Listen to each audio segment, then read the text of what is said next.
You know where you are!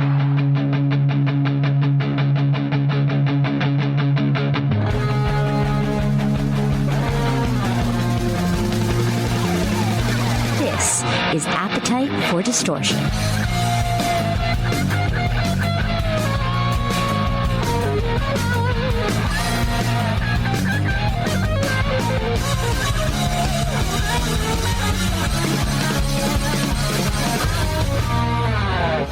Welcome to the podcast, Appetite for Distortion, episode number 486. My name is Brando. He probably will join us later, my sometimes co-host, Baby Brownstone. He's currently playing with blocks in his little play area, lots surrounded by dinosaurs and Ninja Turtle stuff. But when he gets bored, he'll probably join us. And by the way, when he turns 2 in April, do I still call him Baby Brownstone? Does it have to be there was a toddler? We'll get into that. But let's talk about 2024. This is the year in review for Guns N' Roses, for Appetite for Distortion. So let's kind of talk about what Guns N' Roses did or didn't do, well, which was scheduled not to be done, if that made sense. And then some of the guests that we've had this year and some of the episodes that we've done.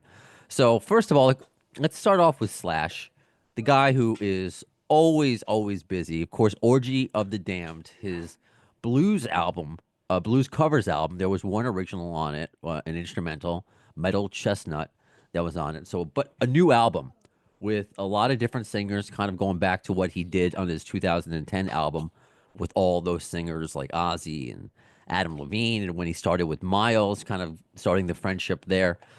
And also the tour, the Serpent Festival tour. So I enjoyed the album. You can read a review on the website, afdpod.com, and was lucky enough to see Slash come to Pier 17 this summer in New York City, which if you've never been, is a very cool venue. It's on a rooftop, the rooftop of Pier 17, so you're overlooking New York City. Now, initially when I bought the tickets, in my head, I kind of wanted to bring my son, start taking him to concerts. I was kind of jealous that my wife had already taken him to Dave Matthews, but the big difference is that's Dave Matthews. It's a very quiet band. Her seats are usually far in the back, so it was no harm. I mean, he has headphones, but still. But for a rock show, and I remember asking some of you on social media, and you thought it was perhaps too young. And I'm like, you know what? I have plenty of time to take him to shows. Slash is going to tour, whether it be with Guns N' Roses or whatever he does. He's going to tour until he dies. And you know that for a fact. Uh, so I'm going to have time. And it was the right decision. We were really up close. I, s- I park. Well, I guess I park both with my car and my keister in the handicap spots now. You know, in the early days with my neurological disability, always a challenge to get to shows. You know, I've been wearing leg braces since I was 10. The cane probably started, I don't know, 20 years ago, 15, 20 years ago. But now I use a wheelchair because it's just too difficult, especially with the sun, you know, and the there are shows that happen like what happened with Slash. It was raining for parts of the day, so I'm just not good in inclement weather. So it was unique to sit there in a wheelchair to watch the show, which was a great time. Finally got to see Teddy Zigzag live and in person, and I hope he does it again. Slash, I hope he does another blues album, whether it be covers or originals. It's pretty cool if you go back and you look at Slash's Blues Ball, which is what the name of the band is again. And they played like back in the 90s, the songs that they recorded are some of those songs. So it's almost a very full circle moment for Slash is that, you know, they kind of bring back Slash's Blues Ball or Slash's Blue Balls. Some people love to joke about it. Uh, but it's very cool to see Teddy doing it and Johnny G up there doing it. So I hope Slash continues to be busy. He's always showing up at different award shows, showing up. He was recently at the Almond Betts Family Revival in Nashville, Tennessee. So he showed up there, and I mean he's always just popping up. So it's cool to see. It's going to be awesome to see Slash pop up with Guns N' Roses next year. And all year he had been saying 2025 is the year of Guns N' Roses. That they were taking a year off. He wasn't. So we knew to really expect nothing from Guns N' Roses this year. We knew that going in. And very little breadcrumbs he's given as far as new music. Uh, we have ideas or the kind of it's interesting when he and Duff talk about they don't know how to put it out yet. And that's a common question now. How do you put out music today? Do you put it out physical, digital? Do you put it in EP, singles, albums? Yet some of the criticism goes to, well, Slash, you know how to put out your own album. Duff, you know how to put out your own album. But Guns N' Roses is totally different monstrosity. So I guess they don't know, or at least at the time of those interviews, or haven't discussed or able to share what they're going to do, which is going to keep us guessing for 2025, whether they're going to be some singles, an EP, an album, Dare We Dream, Dare We Dream. So cool stuff from Slash in 2024. And the same thing goes for Duff. GN'R took the year off, but their members did not. So Duff, you don't hear me talk about Duff's solo music too much on this podcast, and I begrudgingly say it's because I'm just not the largest fan of his soft voice. I like Duff when he's punk, attitude, loaded. It works sometimes, like on So Fine. Even when I was younger, though, I didn't really. It took me a bit to warm up to that song. But I like the Neurotic Outsiders. It's just something about the singing style of these last two records. It's just not for me. And these last two records of Duff have been critically acclaimed. So what do I know? It's all subjective. It's just not for me. So what am I going to do? Give a review of an album I'm just not a huge fan of? For what purpose? It's I'm here to make things look good, and I just know if I have nothing really to add to it positive, other than I hope you like it, and maybe I need to spend more time with it because Chinese Democracy, which I praise, it took me 3 times to get through it and to really process and to enjoy it. So maybe it'll take like that with Duff, or if I could see him live, which he did come to the area, played La Poussin Rouge in the city.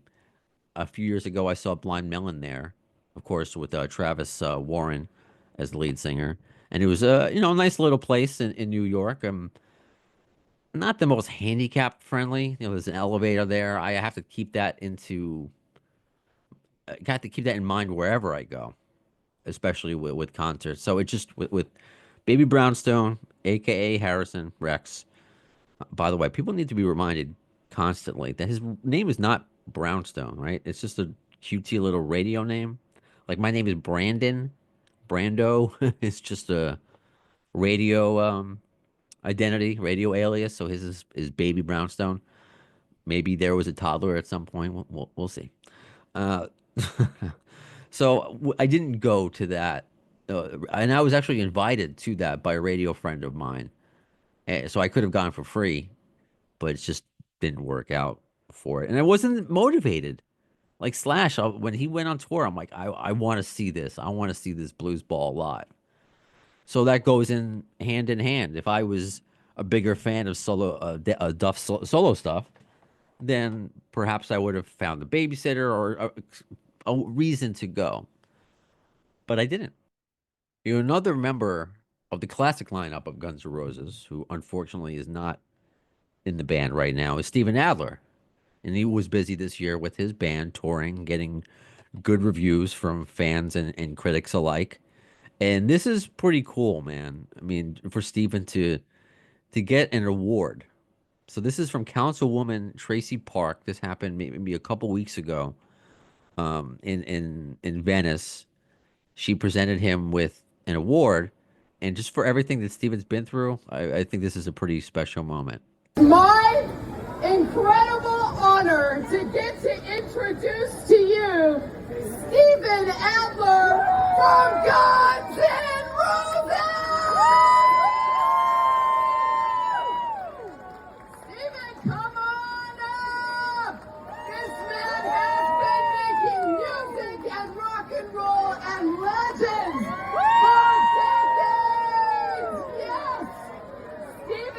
on behalf of the entire city of Los Angeles and Council District 11, it is my privilege to recognize and congratulate you for being the OG badass. Yes! All right, Thank you guys, this is amazing.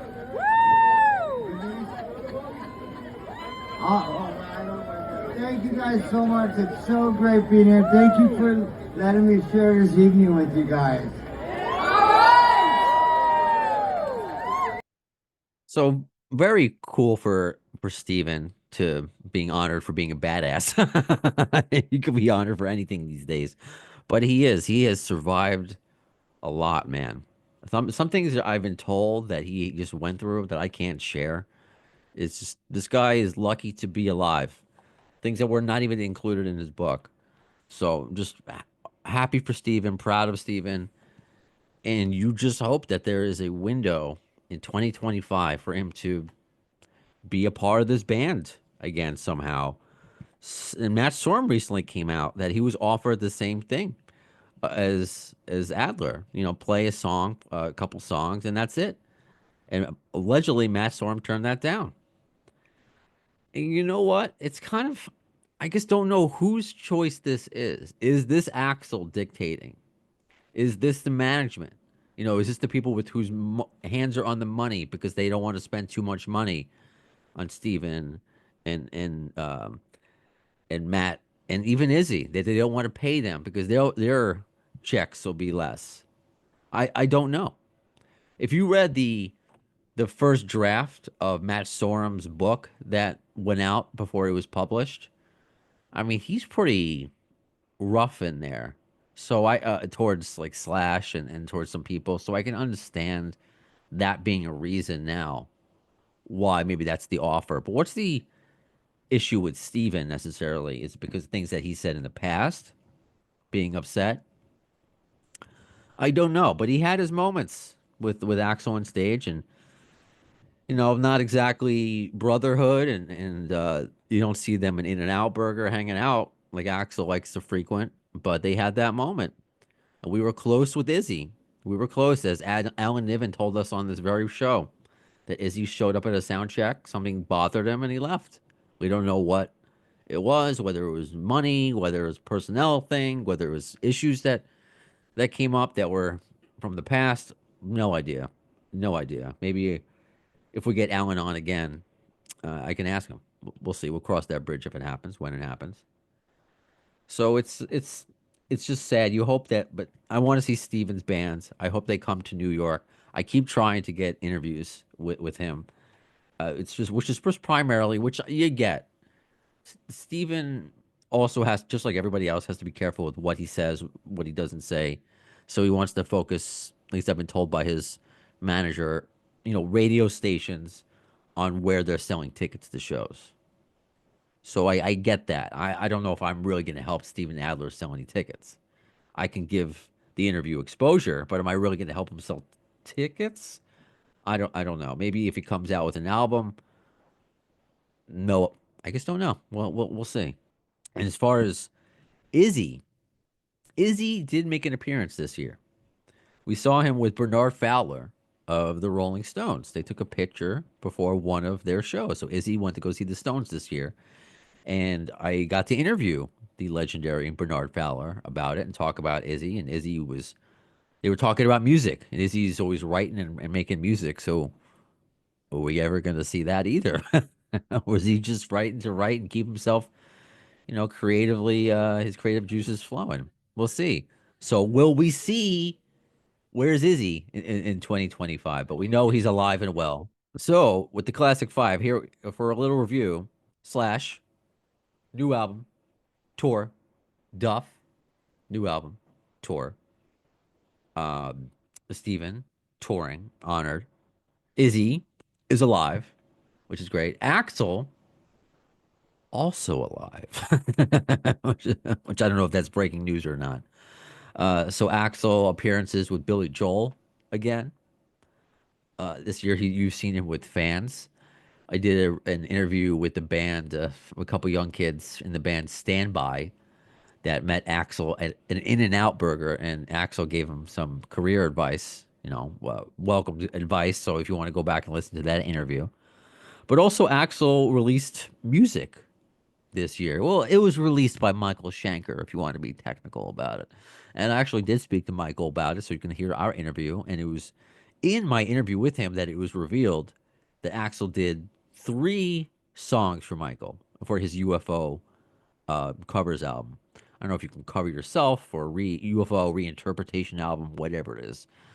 So Axel sang on Love to Love, but allegedly or did recorded 2 other songs, but couldn't focus on those other 2 enough because they were on tour at the time. Stayed on one, and said that maybe that he wants to tour with it and do some vocals with Michael Schenker when they tour with Japan. So is that going to happen in 2025 when they're touring, when Guns N' Roses are touring? So Axel, he's been out. We heard his voice. He has a website too, which is funny. That was such a big deal at the time. Oh my God, Axl Rose has a website. What is he going to do with it? Nothing. Nothing's been going on. AxlRose.com. I'm going to go on to it right now. And it goes W. Axl Rose, the signature. And the news section is just. Oh, you know what? They have this. This is a new news thing. So it is being updated, which I think is really cool. I shared this. This was a Forbes article that their biggest hits are getting hitting the charts again, like Welcome to the Jungle and Sweet Child of Mine. Like how cool is that? That their songs are. I mean, I joked about it online. Why release new music if your old stuff is still dominating the charts? 40 years later, it's insane. But yeah, not much going on. Like, why did he make that though? AxlRose.com. We speculated at the beginning with the lawsuits. That lawsuit, which by the way is settled, has been settled recently. Axel's sexual harassment lawsuit, which does not mean he's guilty. It just because he still maintains his innocence, doesn't know what this woman is talking about. I did a whole episode on that with a lawyer to go into a deep dive about it. If you want to go back and watch it, because we're real on this show. This is something that happened, and let's talk about it. But let's handle it in an intelligent way, and I think that we did. So I just think that Axel, it's just like it's enough. This woman hasn't stopped. Let's just move on. We have to move on. Unfortunately, we have to pay her. So he's no Diddy. He's no Jay-Z. It's sad. There are actual people who really commit these crimes, and there are those who try to take advantage of that situation, being like, "Hey, I can get it." So, I don't know. I mean, I wasn't there, but I still maintained belief in Axel the entire time, whether that's bias or not. I don't know, but in Axel I trust, and it's nice to. I'm sure he's relieved for it to just move on and be done with it. But there was rumors that the website was just to kind of change the search history for Axel. Like when people Google him, it wouldn't be all these allegations; it would just be the news on the website. But that was just a theory. So I don't know if that's real or not. Or is he going to release solo stuff or a book? The book was a rumor. So axelrose.com is just there to be there right now. Will it be updated in 2025? I have no idea. But we do know, again, Guns N' Roses in 2024 recently just announced the 2025 tour. Right now, dates in Europe, dates in the Middle East. My wife and I are thinking about going somewhere in Europe. We were thinking about maybe Austria or even Bulgaria because those were lining up with my wife's work dates and when she would be available. But we're going to take time, wait until the new year, see where we're both at, schedule wise, money wise, and maybe we'll go to. She's like, I would love to go to Finland or Norway or Sweden. So we'll see. So hopefully in 2025, I will be abroad seeing Guns N' Roses. And don't forget, when I do when Guns N' Roses are on tour, I'm inviting you to come on the show. So a lot of you have already bought tickets. So if you're more excited to be on the show, to go to the show, and you want to come on this show to talk about it, let me know. So fan reviews will be back in 2025. So a lot to look forward to next year with Guns N' Roses. We know they're back. We have a lot of speculation with new music, what we're gonna get, but I'm just glad that they're back in business. I'm excited that whenever I see them next, I'm taking my son and I'm passing, the legacy of Guns N' Roses on to another generation. So this is most likely the last episode of 2024, unless for whatever reason GNR announces new music. Yeah, I know that sounds crazy, right, Mr. Baby Brownstone over there? But I always say the conversation continues in between the broadcasts on social media, Facebook, Instagram, Twitter, TikTok, afdpod.com. So I'm going to be active every day, regardless of whether the podcast is happening or not. But next year, and you know what? I'll give you this. I already booked my first guest for next year. Oni Logan. He is the original vocalist for Lynch Mob. So Oni Logan, the original vocalist for Lynch Mob. And what's really cool is he was a candidate for the original Slash's Snake Pit. We're going to get that story next year. So stay tuned for that. When will the next episode come? In the words of Axel Rose concerning Chinese democracy, I don't know if soon is the word, but you'll see it. Thanks to the lame ass security, I'm going home.